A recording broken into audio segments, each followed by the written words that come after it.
Perkenalkan, nama saya Rika Hanafia dengan NIM 210601550.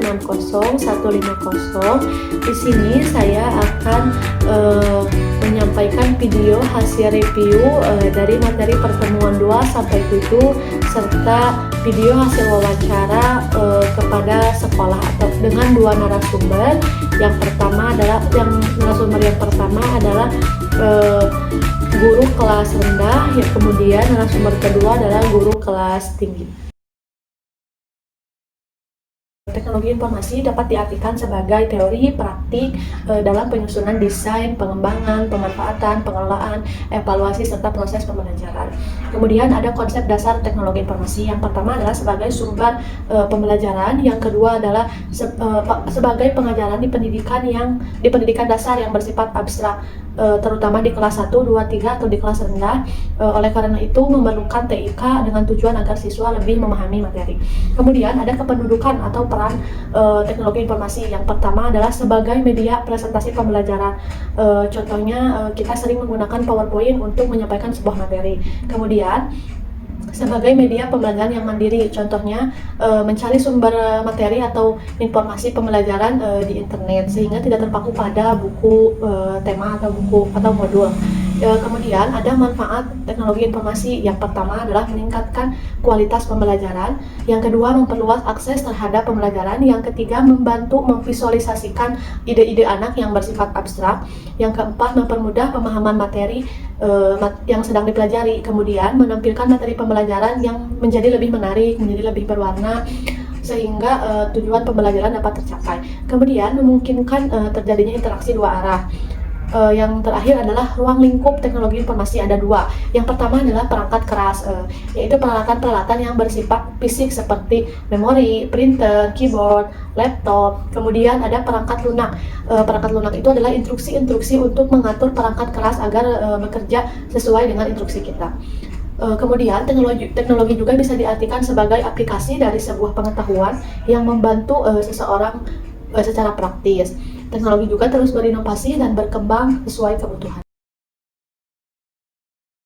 Selanjutnya adalah teknologi informasi dalam pembelajaran. Yang pertama, pengertian inovasi pembelajaran, yaitu inovasi itu dapat dianalogikan atau diartikan sebagai pemecahan dalam sebuah masalah. Mengapa kita perlu berinovasi? Ada 4 alasan. Yang pertama, memanfaatkan metode dan inovasi baru atau kita melakukan pembaruan. Yang kedua, pembelajaran akan menjadi lebih interaktif, tidak akan monoton, artinya ada interaksi dua arah antara siswa dan guru. Kemudian meningkatkan efektivitas pembelajaran. Yang terakhir memperluas aksesibilitas pendidikan. Selanjutnya teknologi informasi pembelajaran dalam pembelajaran sebagai inovasi pembelajaran di SD. Yang pertama penggunaan perangkat mobile dan tablet. Kenapa menggunakan itu? Karena mudah mengakses pelajaran. Kemudian menggunakan platform e-learning untuk tugas dan umpan balik siswa. Kemudian penggunaan media-media sosial untuk mengupload video-video pembelajaran siswa. Kemudian adanya alat bantu sosial ketika kita menghadapi murid atau peserta didik yang kesulitan membaca dan menulis. Kemudian ada lagi pembelajaran berbasis proyek atau berbasis tim untuk mengajarkan kita simulasi komputer. Dan yang terakhir adalah komunikasi jarak jauh. Kemudian kesimpulannya adalah inovasi itu adalah kebaruan. Inovasi itu penting karena inovasi bisa berkomunikasi dengan baik di abad kita yang abad ke-21. Kemudian sebagai seorang guru kita harus bisa menyiapkan peserta didik sesuai keterampilan abad 21, yaitu komunikasi, kreatif, critical thinking, dan inovasi. Kemudian ada lagi teknologi pedagogikal dan konten dan knowledge, yaitu TIPAK, merupakan menuntut guru untuk bisa menyampaikan dan mengintegrasikan sebuah teknologi dengan baik. Kemudian ada beberapa aspeknya. Yang pertama, kebutuhan. Jadi media yang digunakan itu harus sesuai kebutuhan. Kedua, sesuaikan dengan karakteristik peserta didik seperti gaya belajar peserta didik yang berbeda-beda. Ada yang audio, ada yang visual, ada yang audio visual, dan yang terakhir ada peserta didik yang memiliki gaya belajar kinestetik. Kemudian kita harus mengevaluasi dari hasil belajar siswa. Yang keempat, ICT yang efektif untuk anak SD yaitu LKPD online, gamesnya yang games based learning. Kemudian inovasi pembelajaran itu bisa memperbaiki apa yang tadinya belum berhasil menjadi berhasil. ketiga adalah konsep dasar multimedia. Multimedia itu berasal dari dua kata yang ada dua, yaitu multi dan media. Multi artinya bantah, sedangkan media artinya perantara. Multimedia itu sebuah kombinasi berbagai media kemudian disampaikan melalui komputer. Kemudian ada karakteristik multimedia. Yang pertama, sistemnya itu dikontrol oleh komputer. Yang kedua, sistem yang terintegrasi dengan sangat baik karena terdapat banyak komponen di dalamnya. Yang ketiga, informasi yang ditanganinya dipresentasikan secara digital. Yang terakhir, memiliki kemampuan untuk mengakomodasi. Ada hakikat multimedia, yaitu multimedia merupakan berbagai macam media seperti suara, gambar, dan video ditambah komponen integratif. Kemudian ada jenis multimedia secara umum. Yang pertama, content production, yaitu penggabungan beberapa media untuk sebuah informasi. Yang kedua, multimedia communication, yaitu proses penggunaan media massa yang bertujuan menyampaikan dan mengkomunikasikan sebuah informasi. Kemudian ada jenis multimedia secara penggunaan. Yang pertama, multimedia interaktif, penggunaannya yang bisa dikontrol. Yang kedua, hiperaktif, artinya memanfaatkan hubungan setiap komponen, memiliki banyak link atau tautan. Jadi kita harus mengikuti media-media yang sudah tersedia. Yang ketiga adalah multimedia linear, yaitu pengguna kita hanya sebagai penonton. Kemudian ada komponen-komponen multimedia. Yang pertama adanya teks, grafik, gambar, video, animasi, dan audio. Kesimpulannya, multimedia sangat penting untuk pembelajaran, tapi ada yang menjadi kendala, yaitu seorang guru yang kurang dalam IT. Multimedia yang dipilih itu harus tergantung pada situasi dan kondisi yang ada. Selanjutnya adalah pemanfaatan ICT di dalam dunia pendidikan. Yang pertama adanya pembelajaran klasikal, yaitu kegiatan pembelajaran yang bersifat efisien. Kemudian ada beberapa langkah dalam pembelajaran klasikal. Yang pertama adalah membaca. Jadi anak diminta untuk membaca. Kemudian adanya menanya. Jadi siswa harus mengajukan pertanyaan tentang apa yang dia amati. Kemudian mengumpulkan informasi. Jadi siswa itu melakukan eksperimen dan membaca buku dari sumber lain yang berbeda untuk mengumpulkan informasi yang lebih. Kemudian siswa mengasosiasi atau menalar. Dan yang terakhir, siswa harus bisa mengkomunikasikan atau menyampaikan hasil pengamatan. Kemudian adanya ICT untuk belajar mandiri. Ada beberapa ICT untuk belajar mandiri. Yang pertama adalah digital library, yaitu perpustakaan digital dengan tujuan memudahkan kita untuk mencari sumber buku. Yang kedua, video on demand, yaitu aplikasi YouTube misalnya. Kemudian blog, yaitu tulisan formal atau informal yang memberikan informasi kepada publik. Yang keempat adalah mobile learning, contohnya handphone. Yang kelima adalah materi online pendukung lainnya, seperti tautan dari sumber informasi. Kemudian ICT mendukung administrasi, yaitu ICT bisa mendukung beberapa administrasi. Yang pertama, manajemen siswa. Yang kedua, manajemen guru untuk pemenuhan kompetensi. Yang ketiga, manajemen kelas. Yang keempat, manajemen materi. Dan yang terakhir, manajemen ekstrakurikuler. Kemudian ada beberapa proses penunjang ICT sebagai administrasi di pendidikan. Yang pertama adalah administrasi sekolah, yang kedua administrasi sumber daya manusia, yang ketiga administrasi untuk keuangan dan akuntansi, dan yang terakhir untuk manajemen fasilitas. Kemudian ICT bisa mengembangkan personality. Yang pertama, pengembangan peserta didik menjadi manusia yang berkarakter. Kemudian pemberdayaan pendidik dan tenaga kependidikan dengan beberapa prinsip, yaitu mempertimbangkan karakter peserta didik, kemudian memperkuat minat dan motivasi, kemudian menumbuhkan kesadaran dan keyakinan tentang pentingnya interaksi secara langsung, menjaga kelompok sasaran, tetap mengapresiasi teknologi komunikasi yang sederhana, kemudian mendorong penggunanya menjadi lebih kreatif dan inovatif. Kemudian ada beberapa cara mengembangkannya. Yang pertama, pembelajaran online, bisa menggunakan video tutorial atau menggunakan e-learning. Kemudian komunikasi dan kolaborasi sebagai sarana komunikasi dengan orang yang ada di seluruh dunia gitu. Kemudian pengembangan keterampilan digital untuk memperluas keterampilan digital. Kemudian yang terakhir, pemantauan dan analisis diri. Selanjutnya adalah dampak implementasi ICT dalam pembelajaran. Yang pertama adalah dampak positifnya. Yang pertama, sebagai akses informasi, ICT itu memungkinkan akses mudah ke informasi dan sumber belajar, serta bisa memperluas wawasan siswa. Kemudian, pembelajaran itu menjadi lebih interaktif. Jadi ICT memungkinkan pembelajaran yang lebih interaktif dan menarik melalui simulasi, games, dan platform kolaboratif yang lain. Kemudian, dampak yang ketiga adalah kolaborasi global. Jadi siswa dapat berkolaborasi dengan sesama siswa dan pakar di seluruh dunia guna meningkatkan pemahaman lintas budaya dan perspektif yang berbeda. Yang terakhir adalah pengembangan keterampilan digital. Jadi penggunaan ICT itu membantu siswa mengembangkan keterampilan digital yang penting untuk kesuksesan di era digital saat ini.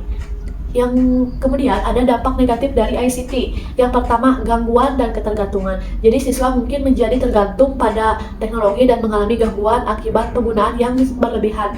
Kemudian adalah kesenjangan aksesnya. Jadi tidak semua siswa itu memiliki akses yang sama terhadap teknologi sehingga dapat memperbesar kesenjangan dalam pembelajaran. Kemudian kurangnya interaksi sosial. Jadi penggunaan teknologi ini dalam pembelajaran dapat mengurangi interaksi sosial secara langsung antara siswa dengan guru. Yang keempat, kurangnya keterampilan kritis. Jadi siswa itu terlalu bergantung pada teknologi sehingga dapat mengurangi pengembangan keterampilan kritis seperti pemecahan masalah secara mandiri. Kemudian ada beberapa solusinya. Yang pertama adalah dengan pendidikan digital. Jadi melatih siswa, melatih guru, dan orang tua tentang penggunaan yang bijak dan etis dari teknologi. Kemudian kurasi konten, artinya memastikan konten yang dijanjikan itu sesuai dan relevan dengan kebutuhan belajar siswa. Kemudian keseimbangan penggunaan. Jadi kita harus bisa mengatur waktu penggunaan teknologi sehingga tidak mengganggu aktivitas fisik seperti aktivitas sosial dan belajar yang seimbang. Kemudian kita harus bisa akses yang merata, artinya memastikan semua siswa memiliki akses yang sama terhadap teknologi dengan menyediakan infrastruktur yang memadai di sekolah. Kemudian ada pengembangan media berbasis ICT, yaitu pengertian komputer sebagai media pembelajaran. Komputer sebagai media pembelajaran merujuk pada penggunaan teknologi yang komputer untuk mendukung dan meningkatkan proses pembelajaran. Dalam konteks ini, komputer itu digunakan sebagai alat untuk menyampaikan informasi, memfasilitasi interaksi, dan memungkinkan akses terhadap berbagai sumber belajar yang tersedia. Juga komputer berperan alat untuk menyampaikan informasi, fasilitas interaksi, akses terhadap sumber belajar, sehingga interaktif dan menarik. Kemudian, ada beberapa contoh komputer sebagai media pembelajaran. Yang pertama adalah perangkat lunak pembelajaran interaktif. Kedua, adanya simulasi. Yang ketiga, e-learning. Keempat, sumber daya multimedia. Yang kelima, sistem manajemen pembelajaran atau LMS. Kemudian terdapat penyusunan media berbasis komputer. Yang pertama adalah identifikasi dulu kebutuhannya. Yang kedua, mulai merancang konten. Yang ketiga, pemilihan platform digitalnya. Yang keempat, integrasi multimedia. Kemudian pengembangan antarmuka pengguna. Yang keenam, uji coba dan evaluasi. Yang ketujuh, peluncuran dan implementasi. Yang terakhir adalah pemeliharaan dan pembaruan. Kemudian ada beberapa manfaat media komputer sebagai media pembelajaran di SD. Yang pertama itu untuk meningkatkan keterampilan peserta didik dalam teknologi. Yang kedua, memperluas pengetahuan atau knowledge-nya. Yang ketiga, pembelajarannya itu lebih interaktif dan menyenangkan. Yang keempat itu anak bisa mempersiapkan teknologi untuk masa depan. Kemudian ada pengembangan media berbasis ICT ini memiliki beberapa kelebihan. Yang pertama adalah aksesibilitas, kedua fleksibel, yang ketiga interaktif, yang keempat kolaborasi, yang terus adanya keterlibatan siswa dalam proses pembelajaran. Kemudian ada beberapa aplikasi yang bisa menilai secara otomatis. Kemudian ada beberapa kelemahan pengembangan media berbasis ICT dalam pembelajaran. Yang pertama adalah ada beberapa kesenjangan akses yang seperti yang sudah disebutkan, adanya ketergantungan teknologi, kualitas konten yang berbeda-beda, kadang kualitas kontennya bermasalah, kemudian kurangnya interaksi antar siswa, kemudian kesulitan teknis, dan ada beberapa kesulitan dalam penilaian ketika jaringannya tidak stabil. Jadi Pengembangan media berbasis ICT ini memberikan akses yang lebih luas terhadap informasi, memperkaya pengalaman pengguna, meningkatkan efisiensi dan produktivitas, serta memungkinkan kolaborasi dan komunikasi yang lebih baik, dan menyediakan platform untuk inovasi, namun memerlukan pengelolaan dan yang berkelanjutan. Ada beberapa hal yang harus ada pertanyaan mengenai teknologi informasi dalam pembelajaran. Yang pertama, apakah Ibu pernah menggunakan teknologi informasi di kelas? Tentunya pernah ya, saya beberapa kali menggunakan teknologi di kelas, nanti memanfaatkan laptop, laptop, gitu. Ibu, bagaimana cara Ibu memilih sumber daya digital yang cocok di kelas itu? Saya memilih sumber daya digital YouTube, dan berarti yang dapat akses. YouTube saya juga anak-anak menyimak YouTube lebih dahulu. Setelah itu saya mencoba membuat media belajar dengan media lain seperti Canva atau Thesis gitu. Terus bagaimana cara menyusun materi pembelajaran yang berbasis teknologi berbasis IT? Pertama-tama saya mengajukan dari FPP terlebih dahulu ya. Sebelum itu terlebih dahulu disesuaikan dengan materi pembelajaran apa yang kami sampaikan. Nah baru dari itu saya rancang bagaimana materi tersebut bisa disampaikan kepada anak melalui teknologi gitu. Bagaimana cara menyesuaikan teknologi dengan gaya belajar siswa yang berbeda-beda, Bu? Tentu saja dengan memilih teknologi sesuai untuk anak ya. Seperti YouTube itu bisa ya, jadi ada banyak pembelajaran jarak buku YouTube. Nah, kemudian bisa juga dengan menggunakan aplikasi, ya aplikasi Quizzes, Canva seperti itu. Bagaimana cara Ibu memastikan penggunaan informasi itu sesuai dengan kebutuhan siswa? Itu dilihat dari capaian pembelajaran, apakah capaian pembelajaran itu bisa tercapai atau tidak, dan ketika proses pembelajaran itu bagaimana interaksi siswa terhadap pembelajaran. Selanjutnya, bagaimana cara Ibu memfasilitasi kolaborasi siswa menggunakan informasi dalam pembelajaran? Ya, tentunya banyak platform ya. Itu caranya kami menyusun, menyiapkan terlebih dahulu mengenai apa yang saya akan sampaikan sesuai dengan anak. Jadi kita tidak melenceng gitu ya. Selanjutnya, apa saja media yang pernah atau sering digunakan di kelas? Medianya selain laptop, tentunya medianya laptop atau dan inbox. Ada nggak itu contoh yang lebih inovatif itu tentang pembelajaran teknologi agar siswa itu menarik belajar?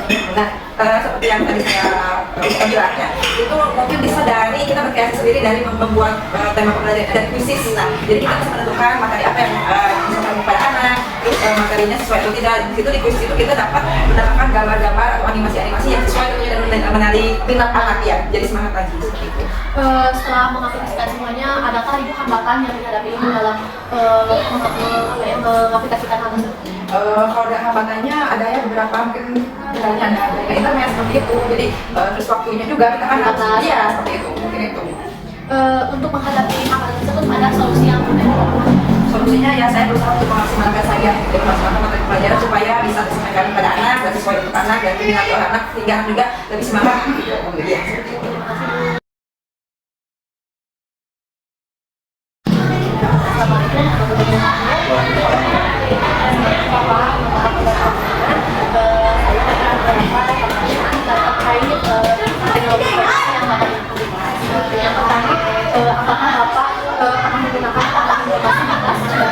Untuk di kelas saya sendiri, tentunya saya pakai, apalagi di kelas atas, mereka sudah mengenal apa itu yang namanya handphone, gadget, dan saya sering menggunakan laptop juga dalam pembelajaran kelas. Yang kedua, Bapak, bagaimana sih cara Bapak memilih sumber daya digital dalam pembelajaran yang cocok untuk anak?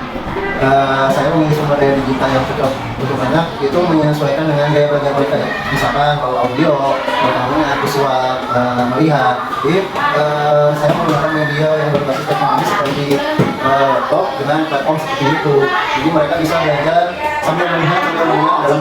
Jadi ada dua media belajar yang bisa Sebenarnya ada tim, ada audio, ada visual, ada kinestetik juga. Yang ketiga, bagaimana cara menyusun materinya yang baik? Cara saya menyusun materi yang berbasis IT yaitu saya mencoba yang mengadaptasi dari rencana pembelajaran dari modul yang akan saya ajarkan kepada anak. Saya menyesuaikan media yang akan saya buat dengan modul yang akan saya ajarkan kepada anak. Yang keempat, bagaimana cara menyesuaikan penggunaan teknologi dengan gaya belajar siswa? Dengan seperti yang saya bicarakan tadi ya, itu gaya belajar siswa ada yang audio visual, yang ada kinestetik. Jadi saya menyesuaikan pembelajaran yang berbasis IT itu yang bisa diterima oleh siswa ya. Misalkan mereka sukanya audio nih, jadi saya memakai speaker untuk pendengaran mereka. Yang audio melihat saya memberikannya gambar-gambar. Yang kinestetik juga saya menggunakan kuis sehingga anak menjadi aktif untuk ke depan untuk mempresentasikan. Gitu. Bagaimana cara memastikan penggunaan teknologi itu sesuai dengan kebutuhan siswa? Untuk menyesuaikan penggunaan teknologi yang sesuai dengan kebutuhan siswa itu saya melihat anak-anak sekarang sudah biasanya itu menggunakan gadget, menggunakan handphone. Jadi saya mencoba untuk mengaplikasikan media yang saya buat dengan gadget yang mereka punya gitu. Jadi saya menyesuaikan. Jadi siswa mudah untuk menangkapnya dan senang bersemangat sekali untuk belajar. Bagaimana cara Bapak memfasilitasi kolaborasi siswa menggunakan teknologi informasi dan pembelajaran? Banyak sekali platform-platform yang bisa saya gunakan untuk membuat siswa dapat berkolaborasi dalam penggunaan IT seperti Google Classroom, Quizzes, Canva, Quizlet, Moodle seperti itu. Apa saja sih media yang pernah Bapak gunakan atau sering digunakan dalam pembelajaran? Kalau media yang sering saya gunakan yaitu kalau berangkat kelas ya laptop, fokus. Kalau aplikasinya mungkin ya seperti yang tadi disampaikan ya seperti Quizzes, Mentimeter, Canva juga, PowerPoint saya sering menggunakan itu. Setelah disebutkan, Bapak ada nggak contoh inovatif tentang pembelajaran teknologi supaya lebih menarik? Jadi untuk supaya siswa yang tertarik dalam belajar, saya menggunakan gambar-gambar yang banyak warna, yang kejadian-kejadian yang baru-baru ini terjadi gitu. Saya menampilkan itu, misalkan seperti kejadian kebakaran yang waktu itu terjadi, saya menyampaikan itu dalam bentuk video sehingga anak-anak mudah mengamati, jadi lebih tertarik itu siswa untuk belajar. Nah, setelah mengambil tersebut, ada nggak sih hambatan dalam pengaplikasian media berbasis IT di kelas? Hambatannya pasti ada ya. Yang pertama mungkin kalau saya menggunakan atau membuat sebuah media, misalkan Canva tentunya harus punya koneksi internet, harus punya laptop juga. Yang kedua itu mungkin hambatannya kita mencari referensi materi-materi yang selain dari modul itu, karena kalau dari modul itu sedikit kan kita memberikan materi, jadi saya harus mencari berbagai macam referensi dari luar yang harus disesuaikan dengan modul yang akan diajarkan pada waktu itu. Ada solusi menghadapi hambatan tersebut? Kalau solusinya sih yang saya terapkan akhir-akhir ini, saya sering mengikuti seminar online, bintek online yang berhubungan dengan pembuatan perangkat ajar yang berbasis dengan teknologi. Mungkin sekian Bapak.